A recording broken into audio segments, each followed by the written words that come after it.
नमस्कार मंडळी, सर्वांना शिमग्याच्या खूप खूप हजारच्या शुभेच्छा. मार्च 2024 आता गावी आलो वैभवडीत. व्हिडिओ बनवता कारण असाच की सगळ्यांना मुंबई गोवाची अपडेट देणं, मुंबई गोवा हायवेची अपडेट देणं. निजामपूर मार्गे मी आलो, ठीक आहे. चांगला रस्ता आहे, ट्रॅफिक होतं. इकडनं महाडपर्यंत सिंगल रस्ता जुनावाला आपला मुंबई गोवाचा आहे.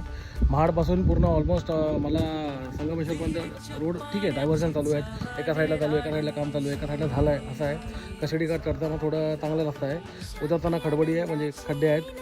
जाताना मुंबईवरून गावी जाताना बोगदा चालू आहे, पण मला तर कुठे बोर्ड दिसला नाही. बरं ना, येवा येवा, तो रस्ता चालू आहे, बोगदा चालू आहे, पण तो येतं मुंबईवर, म्हणजे मुंबईवरून गावी जाताना चालू आहे.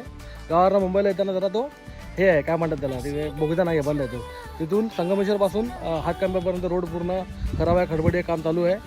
ते झालं की तिकडनं लांजापासून पुढे आपला सिंधुदुर्ग चालू आहे. म्हणजे इन शॉर्ट पूर्ण रस्ता झाला नाही आहे, काम चालू आहे. पण संगमेश्वर ते हातकंबा खूप काम चालू आहे. तिकडे बऱ्यापैकी जर संभावना डेला द्या. ओके, तर सगळ्यांना परत एकदा खूप खूप अभिनंदन.